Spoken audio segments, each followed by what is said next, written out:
ሰላም ውድ አድማጮቻችን የትናንት ምሽቱ የአውሮፓ ቻምፒዮንስ ሊግ ፍጻሜ ላይ የሚቀርበውን ሁለተኛውን ቡድን ያየንበት ጨዋታ ነበር። በአሊያንዝ አሬና ፓሪስ ሰን ጀርመን እና ባየር ሙኒክ ያደረጉት ጨዋታ ነበር። እንግዲህ በአጠቃላይ ፒኤስጂ ወደ ቀጣዩ ዙር አልፏል። አርሰናል አትሌቲኮ ማድሪድን ጥሏል። የሚጠበቀው ወደ ቡዳፔስት የሚያቀኑት ቡድን አሁን ሁለቱም ታውቀዋል። ፓሪስ ሰን ጀርመን ከአርሰናል ተጠባቂ የሚያደርገው ይህንን ጨዋታ ብዙ ምክንያቶች ይኖራሉ። አምና 3 ጊዜ ተገናኝተዋል። ፒኤስጂ በደርሶ መልስ ያሸነፈበት የግማሽ ፍጻሜ ጨዋታና በሊግ ጨዋታ ደግሞ አርሰናል ፓሪስ ሰን ጀርመንን 2-0 ያሸነፈበት ጨዋታ ነበር። ስለዚህ በአጠቃላይ እንግዲህ ሁለቱም ቡድኖች ተመጣጣኝ የሆነ ብቃታቸውን ያሳያሉ። ነገር ግን የሁሉም ደጋፊዎች የሁሉም ሰው ሚና ፓሪስ ሰን ጀርመን በድጋሚ አምና ቻምፒዮንስ ሊጉን አሸንፈዋልና ዘንድሮም ያሸንፋሉ የሚል ነው። አሁን ላይ ባሉ የቁጥራዊ መረጃዎች እንኳን ብታዩት ፒኤስጂ 43%፣ አቻ 27%፣ 30% አርሰናል ተሰጥቶታል። ይህ እድል ይህ አጋጣሚ መድፈኞቹ ከ20 ዓመት በኋላ ያገኙት ነው። ነገር ግን ለፒኤስጂ ደጋፊዎች አምና የመጀመሪያ የአውሮፓ ቻምፒዮንስ ሊግ ዋንጫቸውን ያሳኩበት ነበር። ታዲያ ዘንድሮስ ፓሪስ ሰን ጀርመን በታሪኩ 3 ጊዜ የአውሮፓ ፍጻሜ ደርሰዋል። አንዱን በባየር ሙኒክ በሃንስ ፍሊኩ ባየር ሙኒክ የኮቪድ ጊዜ ተሸንፎ አምልጦታል። አምና በምርጥ ብቃት ኢንተር ሚላንን አሸንፈው የዋንጫው ባለቤት ሆኗል። ዘንድሮስ አርሰናል ሁለተኛ የአውሮፓ ቻምፒዮንስ ሊግ ፍጻሜ ነው ከ2006 በኋላ ተጠባቂ አድርጓል።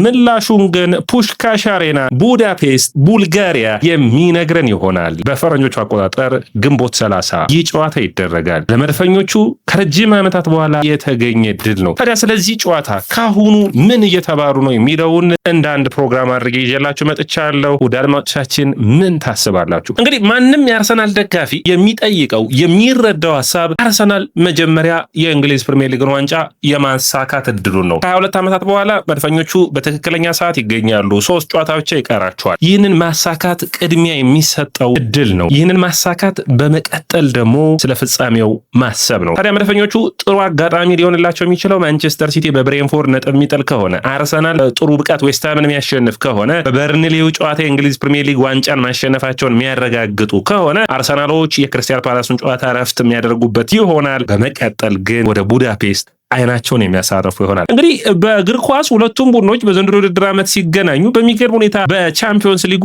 ብዙ ያስቆጠረና ትንሽ የተቆጠረበት ቡድን የሚያደርጉት ጨዋታ ነው። አርሰናል 6 ጎል ብቻ ነው የተቆጠረበት። ፓሪስ ሰን ጀርመን የተቆጠረበት የጎል ብዛት ስታዩ በአርሰናልና በፓሪስ ሰን ጀርመን የተከላካይ መስመር መካከል ያለው ልዩነት 21 ጎሎች ናቸው የተቆጠሩበት። ትንሽ ሰፋ ያለ ይመስለኛል። በተቃራኒው እንግዲህ ፓሪስ ሰን ጀርመን በውድድር መርሃ ግብሩ ላይ ምርጡ ጎል አስቆጣሪው ቡድን መሆኑን ደግሞ መርሳት የለብንም። ታዲያ አርሰናልም ሆነ ፓሪስ ሰን ጀርመን ይህንን ጨዋታ ሉዊስ ኤንሪኬ ከማይክል አርቴታ ማለት ነው። ወደርማቻችን ሁለቱም በላማሲያ አብረው ያደጉ ናቸው። በሚገባ በደንብ ይተዋወቃሉ። አሁን ግን ሁለቱም በተለያዩ መድረኮች ላይ የሚገናኙ ይሆናል። የፓሪስ ሰን ጀርመን ቡድን በዘንድሮ ውድድር ዓመት የእንግሊዝ ፕሪሚየር ሊግ ተሳታፊ ከነበሩት 6ቱ ቡድኖች አሁን አርሰናልን ሲገጥም 5ኛው የሚሆን ከማንቸስተር ሲቲ ጋር ብቻ ነው ያልተጫወተው። በአጠቃላይ ከሁሉም ጋር መጫወት ችሏል። ሊቨርፑልን፣ ቼልሲን፣ ቶተናምን፣ ኒውካስትልን በሚገባ ብልጫዎችን ወስደዋል። ነገር ግን ይህ ማለት ፍጻሜ ላይ ይደረጋል ማለት አይደለም። ወደ አድማቻችን ማንም ሰው በእግር ኳስ የሚረዳው በፍጻሜ ጨዋታ እግር ኳስ በአንድ ቀን የሚለካ ከሆነ ማንም ቡድን ማንንም ማሸነፍ የሚችልበት ይሆናል። ያንን እድል ደግሞ መድፈኞቹ በእጃቸው ያገኛሉ። ታዲያ ስለዚህ ጨዋታ ስናስብ አንድ ጨዋታ ላይ ማንም ቡድን ማንንም ያቆማል ሲባል መድፈኞቹ ከ20 ዓመታት በኋላ መመለሳቸው፣ ፒኤስጂዎቹ ከ1 ዓመት በኋላ መመለሳቸው መሆኑን መርሳት የለብንም። አርሰናልና ፒኤስጂ ቤት መካከል ያለ ቻምፒዮንስ ሊግ የማንሳት ፍላጎትም ይለያያል። ከረጅም ዓመታት በፊት ከ3 ዓመት በፊት መስለኛል ወደ አርሰናል ከተቀላቀለ በኋላ ካይ ሃቨርትዝ አንድ አስተያየት ሰጥቷል። ማረሰው አስተያየት እኔ በአርሰናል ቤት የአውሮፓ ቻምፒዮንስ ሊግን በማሳካት ከቼልሲው በተሻለ ደስተኛ እሆናለሁ የሚል አስተያየቱን ሰጥቷል። ታዲያ የሁለቱም ቡድኖች ጨዋታ እንግዲህ ያኔ በታክቲኩ ረገድ በሁለቱም ቡድኖች መካከል ያሉትን ሁኔታዎች በሚገባ የምናያቸው ይሆናል። ነገር ግን ከአሁኑ ማየት የሚጠበቁ ነጥቦች አሉ። አንደኛው በጣም ለአርሰናል አምና በ3 ጨዋታዎች ውስጥ አርሰናል ጥሩ ፐርፎርማንስ ያደርግ ከፒኤስጂ ጋር በእርግጠኝነት ብዙዎቻችሁ ደጋፊዎች የምታስታውሱ ነው የሚሆን ሁለቱም ቡድኖች በጣም ጥሩ ፐርፎርማንስ ነበር። አርሰናል በኤምሬትስ ያደረገውን ጨዋታ 2-0 ሲያሸንፍ ካይ ሃቨርትዝ በአስደናቂ ብቃትና ቡካዮ ሳካ ያስቆጠረበት ዶናሩማን ስህተት በሚገባ የተጠቀሙበት የአርሰናል የአማካይ መስመር በሚገባ የተፈተነበትና ጥሩ ፐርፎርም ያደረገበት አርሰናል ብልጫ የወሰደበት ነበር በምድብ ጨዋታዎች ወይም ደግሞ በሊግ ፎርማት። ነገር ግን በግማሽ ፍጻሜ ሲገናኙ የተለያየ አይነት የጨዋታን ምዕራፍ አይተን ነበር። በተለይ በኤምሬትስ የተደረገው ጨዋታ ላይ አርሰናል በወቅቱ አርሰናል ቁልፍ ተጫዋች የነበረው ቶማስ ፓርቴ አልነበረም። ማርቲኔሊ ያመለጠው ኳስ የሚታወስ ነበር። አጠቃላይ የዶናሩማን ምርጥ ብቃት አይተነዋል። አርሰናል ወደ ፓርክ ደ ፍራንስ ሄዶ ፒኤስጂን ሲገጥም አርሰናል እድሎች ነበሩት፣ ነገር ግን በፒኤስጂ በኩል ዶናሩማ ነበር ምርጥ ሹት ስቶፒንግ ጎል ኪፐር ነው። አሁን በፒኤስጂ በኩል ዶናሩማ የለም። ውደድኖቻችን ይህ ትልቅ ለውጥ ነው ለአርሰናል የሚጠቅመው።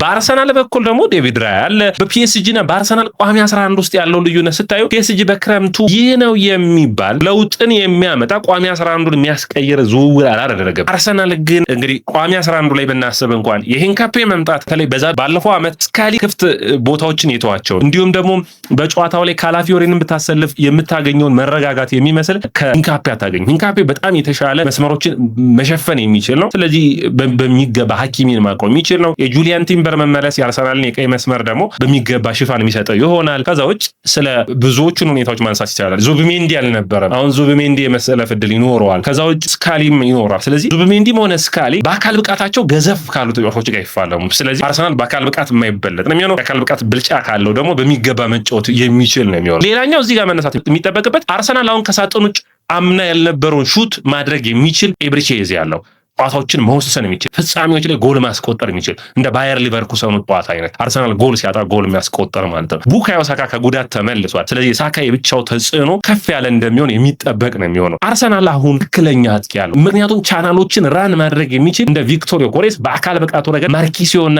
ፓቾን መጋፋት የሚችል ትክክለኛ የሆነ በአካል ብቃቱ መፈተን የሚችላሉ። አርሰናል አሁን እንደ ስኳድ ሮቴት መደረግ የሚችል በጨዋታ ውስጥ በ90 ደቂቃ ውስጥ 5 ጥያቄዎችን ሲያደርግ ሌላ 5 ፓወርፉል የሆኑ አቅም ያላቸው ተጫዋቾች ይኖራሉ። እዚህ ጋር መረሳት የሌለበት የአርሰናል የሚካኤል ሞሪኖን ከጉዳት መመለስ በዚህ ጨዋታ ሊጠብቅ ይችላል። የሚካኤል ሞሪኖ መመለስ ደግሞ ሌላ ሚናን የሚያመጣ የሚሆን ነው። ስለዚህ የአካል ብቃቱ ተከላካዮች በቁመታቸው ረጃጅም ናቸው፣ በአካል ብቃቱ ረገድ ረጃጅም ናቸው። የአርሰናል የቆመ ኳስ ጥንካሬ መረሳት የለበት። ገብርኤል ሳሊባና እንዲሁም ደግሞ ዴክላን ራይስ በአማካይ መስመሩ ላይ እንዲሁም ካላፊዮሪም ሂንካፔም ከገቡ ጁሊያን ቲምበርም ከቆመ ኳስ ጠንካራ ነው የሚሆነው። ፍጻሜዎች ላይ ደግሞ ሙመንቶች ናቸው ውሳኔ የሚያደርጉት አይደለም። ስለዚህ አርሰናል ከነዚህ አጋጣሚዎች ጎሎችን አግኝቶ ውጤታማ ሊሆን ይችላል። መርሳት የሌለባችሁ የ2012 የባየር ሙኒኩን እና የቼልሲን ጨዋታ ነው። የዲዲዬ ድሮግባ ሄዲንግ ናት ያንን ጨዋታ የወሰነው። እንዲሁም የፒተር ቼክ የፍጹም ቅጣት ምት የማስቀረት ብቃት እንደነበር የሚረሳ አይደለም። ስለዚህ የአካል ብቃት በእግር ኳስ ውስጥ በጣም ትልቅ ተጽዕኖ ይኖረዋል። አርሰናል ደጋፊ አሁን በምንም አይነት መንገድ ቢሆን ዋንጫው ይምጣ ነው። የትንፍጭው ዱቄቱን አምጪው አይነት ሂደት ነው የሚፈልጉት። ምክንያቱም አርሰናል ተከላክሎ ይጫወት አጥቅቶ ይጫወት በታሪክ ማንም አያስታውሰው ዋንጫ ያሸነፈን ቡድን ነው ታሪክ የሚመዘግበውና በምንም አይነት መንገድ አሸንፈው ይህንን ዋንጫ ወደ ኤምሬትስ ይዘው የመመለስ ፍላጎት ነው የሚኖራቸው። ነገር ግን ይህንን ሁሉ በአርሰናል በኩል ስናነሳ በፒኤስጂ መነሳት የሚጠበቅበት አለ። አንደኛ የፒኤስጂ ይህ ስብስብ ብዙ ደቂቃዎችን የተጫወተ አይደለም። የአርሰናል ስብስብ ብዙ ደቂቃዎችን የተፋለመ ቡድን መሆኑን ማስታወስ ያስፈልጋል። ስለዚህ በአርሰናል በኩል ድካም ሊታይ የሚችልበት እድል ይኖራል። እንግዲህ ጃዋን ቤስ ቪቲኒ እንዲሁም ደግሞ አማካይ መስመሩ ላይ ያሉት ዛሬ ምሬን አለማድነቅ አይቻልም። ነገር ግን አርሰናል በጉልበት ረገድ የተሻለ ሆኖ መገኘት የሚያስፈልግ ይሆናል። እንግዲህ የማይክል አርቴታ ታክቲክ በጨዋታው ላይ የሚጠበቅ ይሆናል። ነገር ግን ፒኤስጂ አሁን በዳታዎች በቁጥሮች እየተደገፈ ኤክሴፕሽናል ወይም ደግሞ ማቆም የማይቻል ቡድን እየተደረገ ይነገራል። ነገር ግን ቁጥራዊ መረጃዎች እንደዛ አያሳዩም። ምንም እንኳን ቼልሲን ማሸነፍ ቢችልም በፓርክ ደ ፍራንሱ ጨዋታ ላይ ቼልሲ እስከ 75ኛው ደቂቃ ድረስ ከዚህ ቡድን ጋር 2 አቻ እንደነበር ይታወቃል። አርሰናል ደግሞ ፓንች ቱ ፓንች አይደለም ማለትም ከፍቶ አይደለም የሚገባው። በቃ ፒኤስጂን ለማሸነፍ ሙሉ በሙሉ ያለኝን አቅም አውጥቻ ነው የሚጫወት። አርሰናል ረጋ ብሎ በሚድ ብሎክ የሚጫወት ቡድን ነው የሚሆነው። ምንም ማይክል አርቴታን ላለፉት 6 ዓመታት ያየ አንድ ሰው አርሰናል በፒኤስጂን ለመቅጠም ሂዶ ሙሉ በሙሉ ለማጥቃት የሚመጣ አይሆን። ተረጋግተው ጊዜ ሲያገኙ የሚጠቀሙ ነው የሚሆኑት። የማርቲኔሊ የቡካዮ ሳካ የቪክቶር ዮኬሬስ ሩጫዎች የሚያስፈልጉበት ወሳኝ ጨዋታ ይሆናል። ስለዚህ ፒኤስጂ ምንድነው የፒኤስጂ አጥቂዎች ከዝቅተኛ ኤክስጂ ብዙ ጎሎችን ያስቆጥራሉ። ያ ማለት ግን የፒኤስጂ ተከላካይ ክፍት መሆኑን ለማሳየት ለምሳሌ በቼልሲ ጨዋታ 8-2 ቢያሸንፉም 2.23 ኤክስጂ ከ2.88 ኤክስጂ በሊቨርፑል ጨዋታ 4-0 ቢያሸንፉም ምንም እንኳን 3.89 ኤክስጂ ከ2.39 ኤክስጂ እንዲሁም ደግሞ ፒኤስጂን ሲገጥሙ 3.06 ከባየር ሙኒክ ባደረጉት 4.2 ነው። ባየር የአጨራረስ ችግር እንዳለበት የሚያሳይ ነው። አርሰናል ምርጥ ተከላካይ ያላቸው፣ ስለዚህ ይህንን እድሎች የማቆም አቅም ይኖራቸዋል ብዬ አስባለሁ። ከዛ ውጭ አርሰናል በጨዋታው ላይ የሚጠቀምበት ነገር አንዱ ስቴቨን ጀራርድ ያደረገው አንደርዶግ ሜንታሊቲ ነው። በጨዋታው ላይ አለመገመትን ከአርሰናል ነው የምትጠብቁት። ማንም ሰው ፒኤስጂ ቢያሸንፍ ፒኤስጂ ምርጥ ቡድን እንደሆነ ነው የሚያወራው።